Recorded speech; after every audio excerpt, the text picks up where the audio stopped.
नमस्कार विद्यार्थियों, कैसे हो आप लोग। उम्मीद है कि आप सब बहुत ही अच्छे होंगे। आप लोग विजिट कर चुके हो एक बार पुनः दीपक लक्ष्य एजुकेशनल चैनल के ऊपर, जहां पर आप सभी लोगों के लक्ष्य को ध्यान में रखकर लगातार कक्षाएं दी जाती हैं। उसी क्रम में हम पुनः जो है आपके बीच में उपस्थित हैं। आज फिर वैकल्पिक प्रश्नों के मॉडल पेपर को, जिसके अंतर्गत हम लोग अलंकार प्रकरण से जुड़े हुए महत्वपूर्ण प्रश्नों को देखेंगे। आप में से कोई पहली बार चैनल के ऊपर आया है तो सब्सक्राइब कर लीजिए, बेल आइकन दबा लीजिए, जिससे आपको भी ऐसी ही कक्षाओं की जानकारी समय समय पर मिलती रहेगी। एक बार आप सभी लोग सेशन को लाइक कमेंट कर शेयर कर दीजिए और हम शुरुआत करते हैं आज के पहले प्रश्न के साथ में। क्या दिया गया है? पंक्ति दी गई है और पूछा जा रहा है उसमें कौन सा अलंकार है। सो सुख सुजस सुलभ मोहि स्वामी, सो सुख सुजस सुलभ मोहि स्वामी में कौन सा अलंकार है? उत्प्रेक्षा, रूपक, अनुप्रास, व्यतिरेक। आप सभी देख पा रहे हैं यूपी टीजीटी 2000 में क्वेश्चन पूछा गया है, यानी इनका पंक्तियों में कौन सा अलंकार है। आप सभी का उत्तर आ रहा विकल्प सी, अनुप्रास अलंकार। तो बिल्कुल सही जवाब होगा। सो, सुख, सुजस, सुलभ, ये सब क्या है? सावर्ण की आवृत्ति यहाँ पर हो रही है, अर्थात आपका अनुप्रास अलंकार होगा। फिर अगला क्वेश्चन है आपका, जननी तू जननी भई विधिसन कछु न बसाए में कौन सा अलंकार है? छेका अनुप्रास, वृत्त्यानुप्रास, लाटा अनुप्रास, इनमें से कोई नहीं। तो जननी तू जननी भई, यहाँ पर कौन सा अलंकार है? आपका उत्तर होगा विकल्प सी, लाटा अनुप्रास अलंकार। जब किसी शब्द या वाक्य खंड की आवृत्ति हो परंतु अर्थ एक ही रहे, अर्थात आवृत्ति से अर्थ में कोई परिवर्तन ना हो, केवल अन्वय या तात्पर्य करने पर अर्थ बदले, वहाँ पर लाटा अनुप्रास अलंकार होता है। छेका अनुप्रास में स्वरूप और क्रम से अनेक व्यंजनों की आवृत्ति एक बार होती है, जबकि वृत्त्यानुप्रास में एक व्यंजन की आवृत्ति एक या अनेक बार, यानी एक से अधिक बार होती है। फिर आप सभी का अगला क्वेश्चन है, अजो तरयो नाही रह्यो श्रुति सेवत एक रंग, नाक बास बेसरी चढ़्यो बस मुकुतन के संग। यानी इस पंक्ति में कौन सा अलंकार है? श्लेष, रूपक, उपमा, उत्प्रेक्षा। बहुत ही ये चर्चित उदाहरण है आप सभी का। तो इसमें कौन सा अलंकार है विद्यार्थियों? आपका श्लेष अलंकार है। जब कोई शब्द एक से अधिक अर्थों में प्रयुक्त हुआ हो, वहाँ पर श्लेष अलंकार होता है। यानी जहाँ पर कोई शब्द एक से अधिक अर्थों में प्रयुक्त हुआ हो, वहाँ पर श्लेष अलंकार होता है। उपर्युक्त पंक्ति में क्या है? जो श्रुत शब्द है, दो अर्थों में प्रयुक्त हुआ है। फिर आप सभी का अगला क्वेश्चन है, कनक कनक ते 100 गुनी, मादक ताय अधिकाए, या खाए बौरात जग, या पाए बौराए में कौन सा अलंकार है? अनुप्रास, रूपक, यमक, श्लेष। तो बहुत ही ये चर्चित उदाहरण है, बहुत सारी परीक्षाओं में पूछा जाता है और आप सभी ने पढ़ भी रखा है इसको। तो आपका उत्तर क्या है? विकल्प सी, यमक अलंकार। और जहाँ पर एक ही शब्द की कई बार आवृत्ति होती है और उसके अर्थ भिन्न भिन्न होते हैं, वहाँ पर यमक अलंकार होता है। यहाँ पर क्या है? पहले कनक का अर्थ है धतूरा और दूसरे कनक का अर्थ है सोना। फिर हम सभी लोग अगले क्वेश्चन को देखते हैं, सूर सूर तुलसी शशि उडुगन के सवदास, और कवि खद्योत सम जहाँ तहाँ करे प्रकाश। इन पंक्तियों में कौन सा अलंकार है? आपके विकल्प हैं अनुप्रास, यमक, उत्प्रेक्षा, विरोधाभास। तो यहाँ पर क्या है? सूर सूर, अर्थात आपका उत्तर क्या होगा? विकल्प बी, यमक अलंकार। जब कोई शब्द एक से अधिक बार आए और प्रत्येक बार उसका अर्थ अलग अलग हो तो वहाँ पर कौन सा अलंकार हो जाता है? यमक अलंकार। यहाँ पर सूर शब्द 2 बार आया है, जिसका अर्थ है, एक का है सूर्य, दूसरा का है सूरदास, अतः यहाँ पर यमक अलंकार है। अनुप्रास में क्या है? वर्णों की आवृत्ति होती है। उत्प्रेक्षा में उपमेय में उपमान की कल्पना यानी संभावना की जाती है। और विरोध न होते हुए भी जब विरोध का आभास हो जाए तो वहाँ पर विरोधाभास अलंकार होता है। फिर आप सभी का अगला क्वेश्चन है, चिरजीवो जोरी जुरे क्यों न स्नेह गंभीर, को घटिए वृषभानुजा वे हलधर के वीर। यानी वृषभानुजा और हलधर में कौन सा अलंकार है? यहाँ पूछा जा रहा है। यमक, प्रतीप, श्लेष, ब्याज स्तुति। तो वृषभानुजा और हलधर में कौन सा अलंकार है? आपका उत्तर है विकल्प सी, श्लेष अलंकार। और जहाँ किसी शब्द के एक से अधिक अर्थ निकलें वहाँ पर आपका श्लेष अलंकार होता है। श्लेष शब्द जो है श्लिष्ट शब्द से निष्पन्न हुआ है, जिसका अर्थ होता है चिपका हुआ। श्लिष्ट शब्द में जो है एक से अधिक अर्थ चिपके होते हैं, जैसे कि इस उदाहरण में, चिरजीवो जोरी जुरे क्यों न स्नेह गंभीर, को घटिए वृषभानुजा वे हलधर के वीर। फिर आपका है प्रतीप अलंकार। जहाँ उपमेय को उपमान से श्रेष्ठ बताया जाए और कारण न दिया जाए किस कारण ये श्रेष्ठ है, तो वहाँ पर प्रतीप अलंकार होता है। प्रतीप का अर्थ क्या होता है? विलोम, विरुद्ध या फिर उल्टा आप कह सकते हो। और ये अलंकार जो है उपमा अलंकार के ठीक विपरीत होता है, यानी उल्टा होता है उपमा के। जैसे कि उदाहरण दिया गया है, तरनि तनुजा नीर सोहत श्याम शरीर सम, तन मन की बस सब पीर दर्शन पर सन तय दुरे।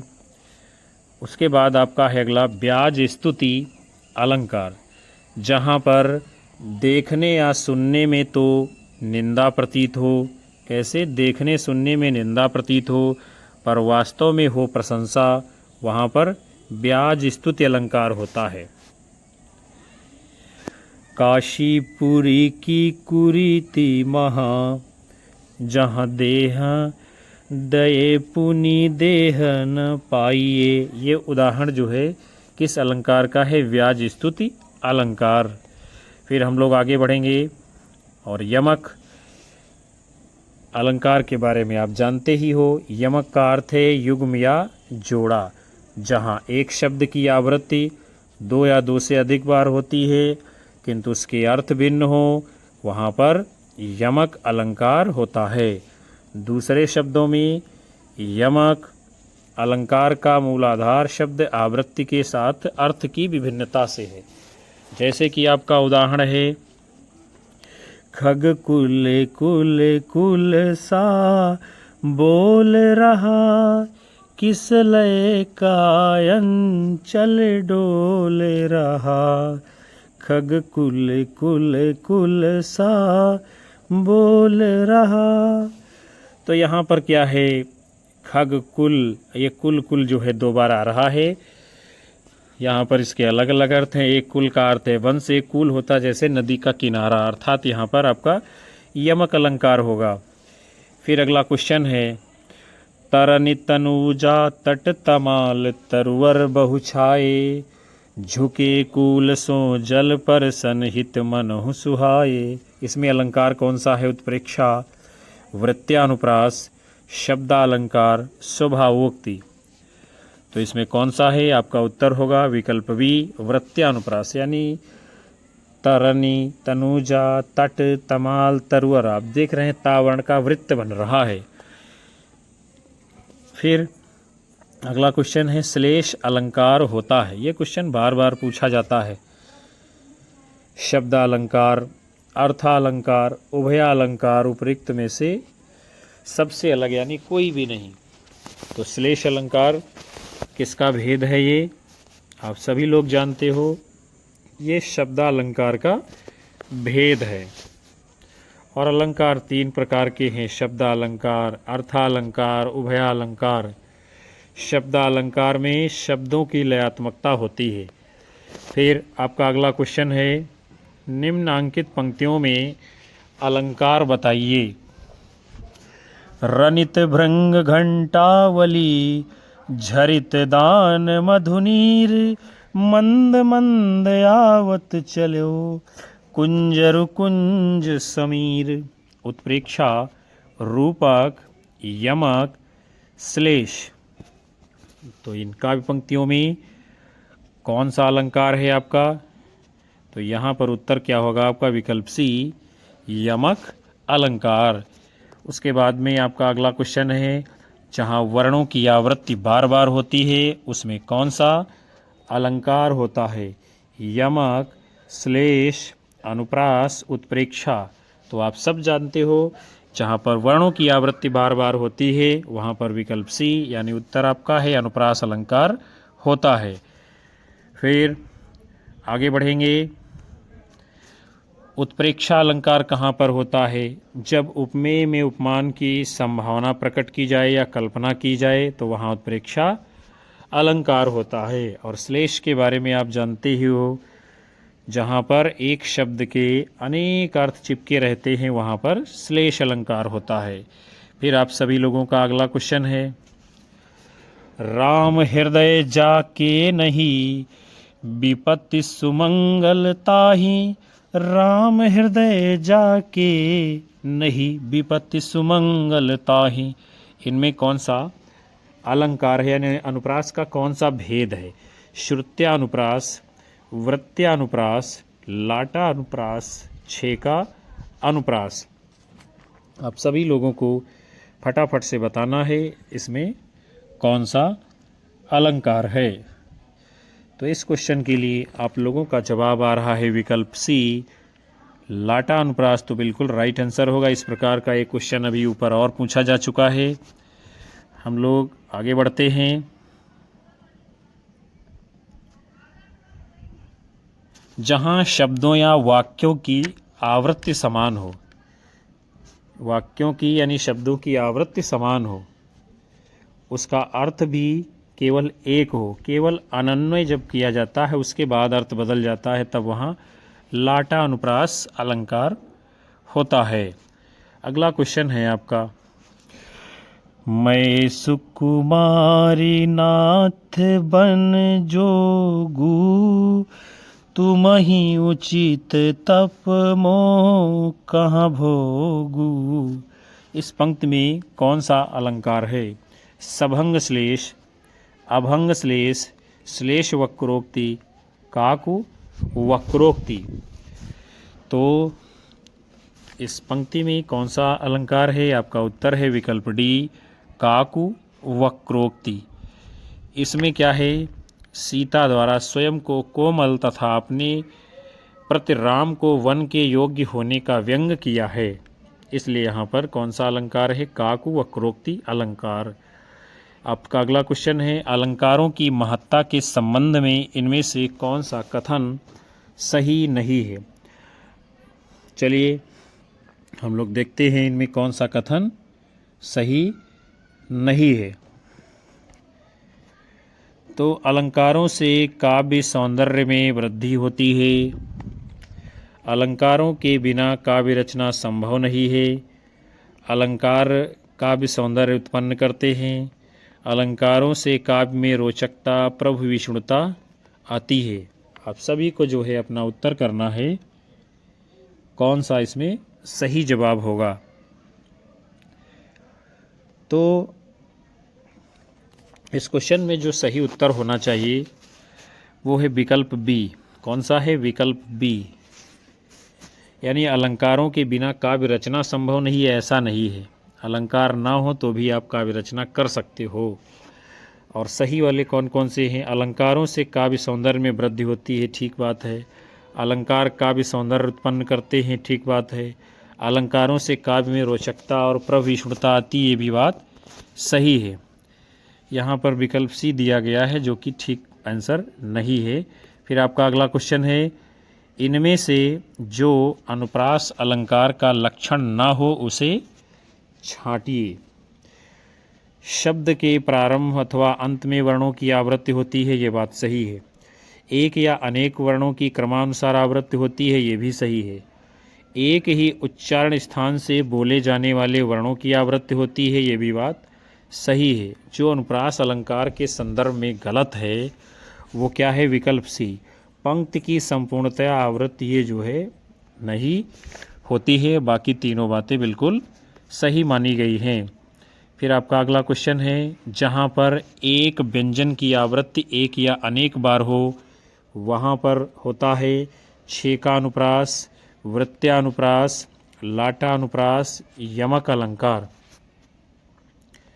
तो जहाँ पर एक व्यंजन की आवृत्ति एक या अनेक बार होती है वहाँ पर वृत्त्यानुप्रास अलंकार होता है। जैसे कि शेष महेश गणेश दिनेश सुरेश हो जाहि निरंतर गावे, सुरेश हो जाहि निरंतर गावे। तो यहाँ पर शेष, महेश, गणेश, दिनेश, सुरेश, ये सब क्या है? सावर्ण की आवृत्ति अनेक बार हो रही है, अर्थात यहाँ पर वृत्त्यानुप्रास अलंकार होगा। उसके बाद में आपका अगला क्वेश्चन है, बूंद अघात सहय गिरि कैसे, खल के बचन संत सह जैसे। इस पंक्ति में अलंकार आपका होगा उपमा, उदाहरण, उत्प्रेक्षा, रूपक। तो ये जो काव्य पंक्ति दी गई है इसमें कौन सा अलंकार है? विकल्प बी, उदाहरण अलंकार। और उदाहरण अलंकार कहाँ होता है? जब दो वाक्यों में जिनका साधारण धर्म भिन्न हो, किसी वाचक शब्द द्वारा समता दिखाई जाती है, तब वहाँ पर उदाहरण अलंकार होता है। जैसे ये जो चौपाई दी गई है, बूंद अघात सहय गिरि कैसे, खल के वचन संत सह जैसे, का अर्थ क्या है? वर्षा की बूंद के आघात को पर्वत उसी प्रकार सहते हैं जिस प्रकार संत पुरुष दुष्ट के वचनों को सहन कर लेते हैं। यहाँ पर प्रथम वाक्य पर्वत का वर्षा के बूंद का आघात सहन करना है, और द्वितीय वाक्य संत पुरुषों द्वारा दुष्टों के वचनों को सहन करना, साधारण धर्म भिन्न होते हुए समता दिखाई गई है। अतः यहाँ पर उदाहरण अलंकार है। फिर आप सभी लोगों का अगला क्वेश्चन है, किसी युक्ति से समर्थित की गई बात में कौन सा अलंकार होता है? व्यतिरेक, प्रतिवस्तुपमा, दृष्टांत, काव्यलिंग। तो जहाँ पर किसी युक्ति से समर्थित बात कही जाती है वहाँ पर कौन सा अलंकार होगा? आपका उत्तर है विकल्प डी, काव्यलिंग अलंकार। फिर है दृष्टांत अलंकार की परिभाषा, जहाँ उपमेय और उपमान तथा साधारण धर्मों में बिंब प्रतिबिंब का भाव हो वहाँ दृष्टांत अलंकार होता है। फिर है प्रतिवस्तु उपमा, जहाँ उपमेय और उपमान को पृथक पृथक वाक्यों में एक ही समान धर्म दो भिन्न भिन्न शब्दों के द्वारा कहा जाए वहाँ पर प्रतिवस्तु उपमा अलंकार होता है। फिर हम लोग आगे बढ़ेंगे। आपका अगला क्वेश्चन है, नित प्रति पुण्य रहे आनन ओप उजास, पंक्ति में कौन सा अलंकार है? उत्प्रेक्षा, उपमा, अनुप्रास, अतिशयोक्ति। तो इस काव्य पंक्ति में कौन सा अलंकार है? आपका उत्तर होगा विकल्प डी, अतिशयोक्ति अलंकार। अतिशयोक्ति अलंकार कहाँ होता है? जब किसी वस्तु, व्यक्ति आदि का वर्णन बढ़ा चढ़ा कर किया जाए तो वहाँ अतिशयोक्ति होगा। जैसे कि उदाहरण है, हनुमान की पूंछ में लगन न पाई आग, सारी लंका जल गई, गए निशाचर भाग। तो यहाँ पर कितना बढ़ा चढ़ा करके बात की जा रही है।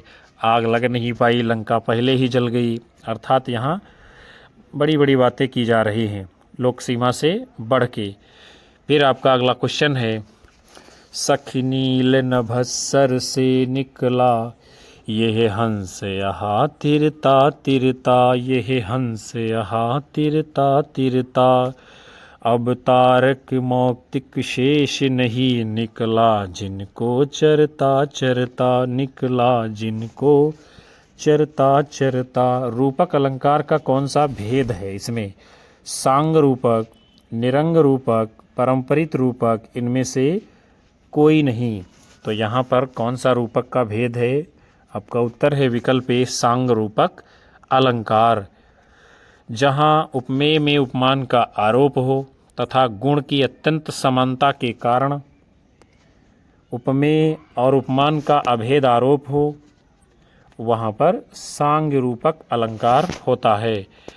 फिर आप सभी का अगला क्वेश्चन है,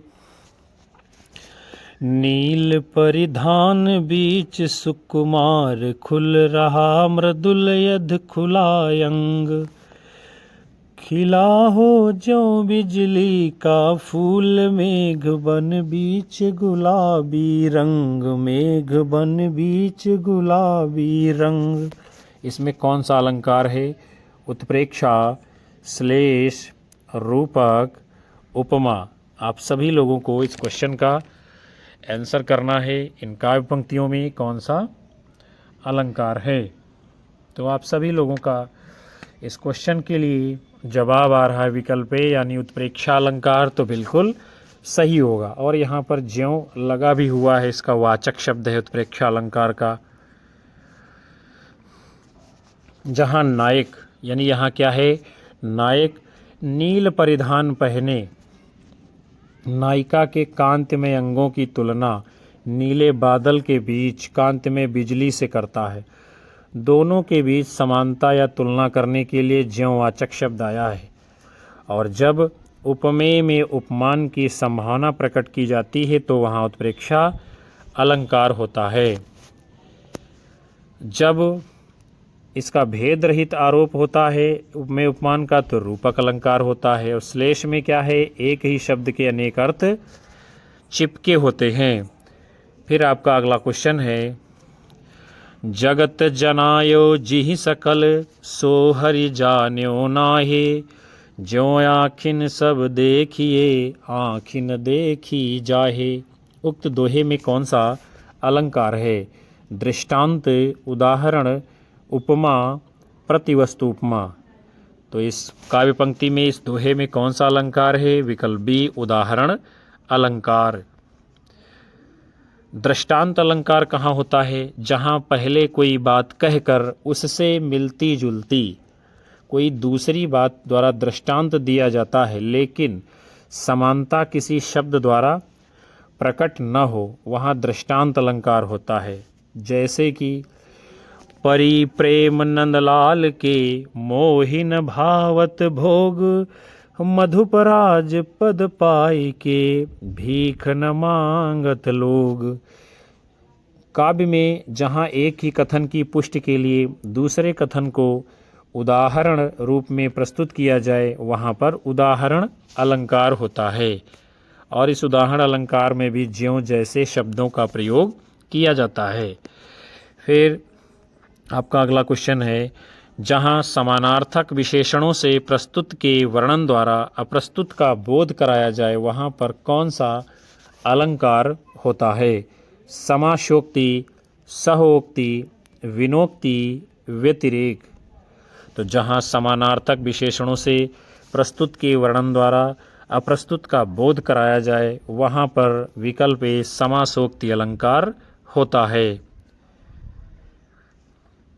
जहाँ समानार्थक विशेषणों से प्रस्तुत के वर्णन द्वारा अप्रस्तुत का बोध होता है, वहाँ पे समासोक्ति अलंकार होता है। जैसे कि उदाहरण से हम लोग समझते हैं, मिलहु सखी हम तहवा जाही, जहाँ जाए पुनिया उब नाही। सात समुद्र पर वह देशा, कितरे मिलब कंते संदेशा। उसके बाद आपका अगला है व्यतिरेक अलंकार। जहाँ उपमेय को उपमान से श्रेष्ठ बताया जाए वहाँ व्यतिरेक अलंकार होता है। जैसे कि कुंदन को रंग फीको लगे, झलके अति अंगनि चारु गुराई। आँखिन में अलसानि चितौन में, मंजु विलासन की सरसाई। फिर हम लोग जानते हैं आगे सहोक्ति अलंकार कहाँ पर होता है।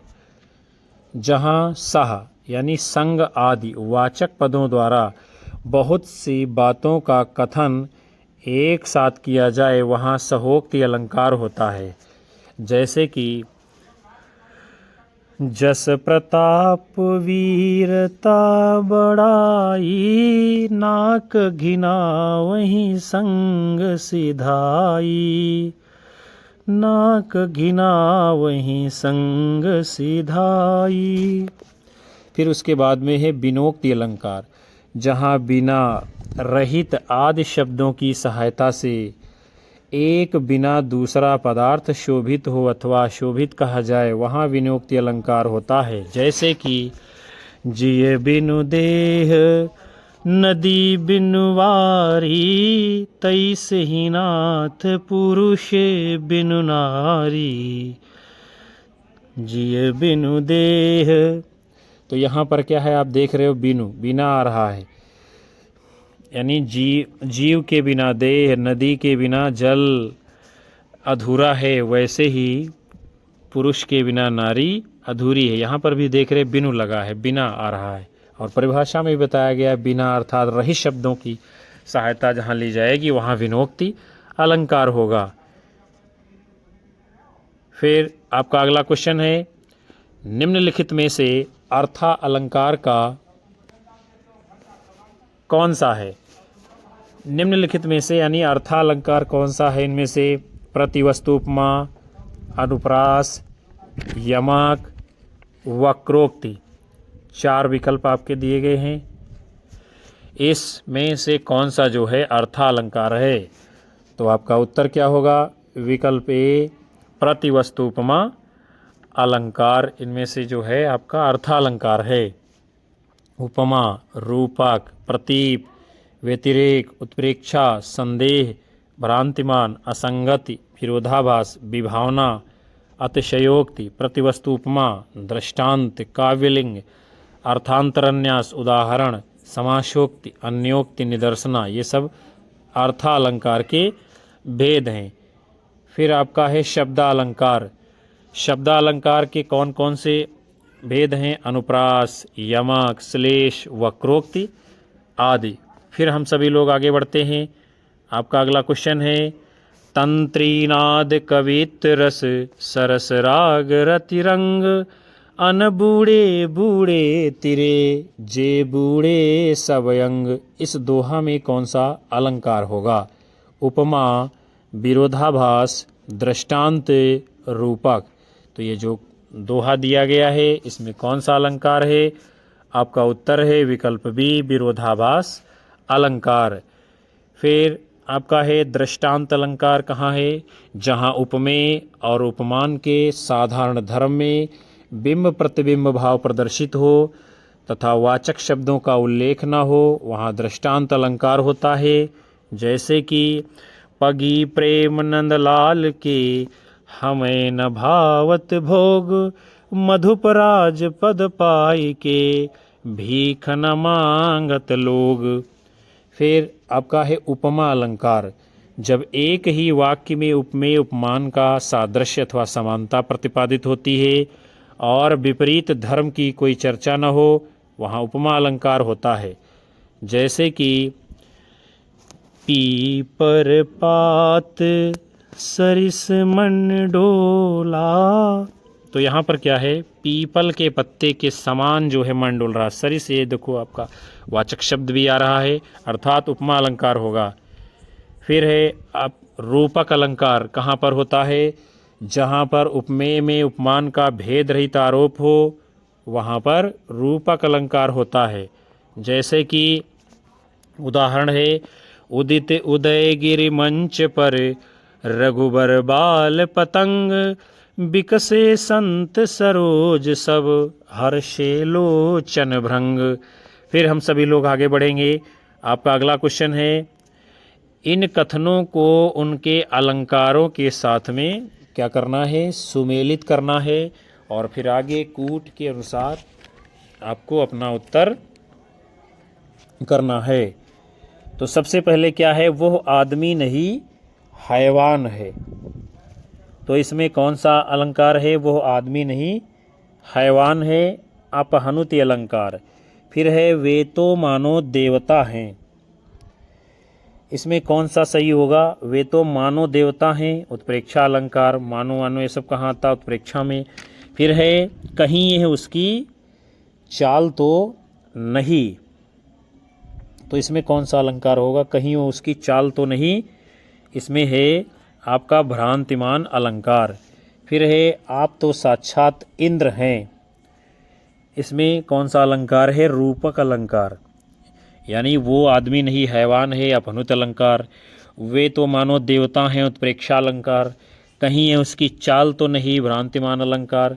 और आप तो साक्षात इंद्र हैं, इसमें रूपक अलंकार है। फिर अब हम लोग आगे देख लेते हैं कूट के रूप में इसमें कौन सा आपका उत्तर सही माना जाएगा, तो वो होगा आपका विकल्प डी। फिर एक उदाहरण दिया गया है, या अनुरागी चित्त की गति समुझे नहीं कोय, ज्यों ज्यों बूढ़े श्याम रंग त्यों त्यों उज्ज्वल होए। यहाँ पर क्या है, विरोधाभास अलंकार है। क्यों है, कोई जब श्याम अर्थात काले रंग में डूबेगा तो उज्ज्वल यानी सफ़ेद कैसे हो जाएगा, अर्थात क्या है, यहाँ विरोध प्रकट हो रहा है। फिर हम लोग आगे बढ़ेंगे। अगला क्वेश्चन है आपका, बहुशर इधर गांडीव गुण से भिन्न जैसे ही हुआ, धड़ से जयद्रथ का उधर सिर छिन्न वैसे ही हुआ, सिर छिन्न वैसे ही हुआ। उपयुक्त पंक्ति में अतिशयोक्ति कौन सी है, यानी अतिशयोक्ति अलंकार का कौन सा भेद है। असंबद्ध अतिशयोक्ति, संबंध अतिशयोक्ति, अक्रम अतिशयोक्ति, अत्यंतातिशयोक्ति। देख रहे यूपी पीजीटी में क्वेश्चन ये पूछा भी गया है। तो इसमें क्या है, अतिशयोक्ति अलंकार का कौन सा भेद है, उत्तर है आपका विकल्प सी, अक्रम अतिशयोक्ति। अर्थात यहाँ पर जो घटना घटित हो रही है उसका कोई क्रम नहीं है। फिर आगे बढ़ते हैं हम लोग। आपका अगला क्वेश्चन है, जब उपमेय में उपमान की संभावना प्रकट की जाए तब वहाँ कौन सा अलंकार होगा, उपमा अलंकार, रूपक अलंकार, दीपक अलंकार, उत्प्रेक्षा अलंकार। तो जब उपमेय में उपमान की संभावना प्रकट की जाती है या कल्पना की जाती है तो वहाँ पर उत्प्रेक्षा अलंकार होता है। और इस अलंकार में मनु, जनु, मानो, जानो, मनहु, ये सब शब्द जो होते हैं ये उत्प्रेक्षा अलंकार के द्योतक शब्द हैं, यानी इससे आप पहचान सकते हो। जैसे कि उदाहरण एक अन्य दूसरा दिया जा रहा है, फूले कास सकल मही छाई, जनुवर शारी तू प्रकट बुढ़ाई। तो यहाँ पर भी क्या है, ये जो चौपाई है यहाँ पर जनु शब्द आया हुआ है। अर्थात इस उदाहरण में उपमेय में उपमान की कल्पना की जा रही है। तो यहाँ पर कौन सा अलंकार होगा, आपका उत्प्रेक्षा अलंकार।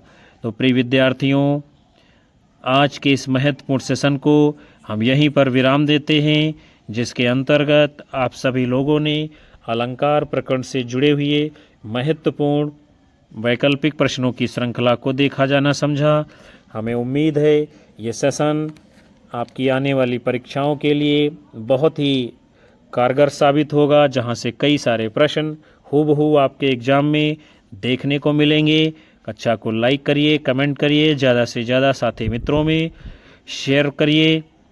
यही हमारे लिए ऊर्जा का काम करता है, हमारा मनोबल बढ़ाता है, जिसके कारण हम आप सभी लोगों को लगातार कक्षाएं दे पाते हैं। और उन सभी लोगों का बहुत बहुत धन्यवाद जो आखिर तक सेशन में बने रहे हैं। मिलेंगे आप सभी लोगों को पुनः हम जो है फिर से नए सेशन में। तब तक के लिए नमस्कार, जय हिंद, वंदे मातरम, बाय बाय, शुभ रात्रि आप सभी लोगों को विद्यार्थियों।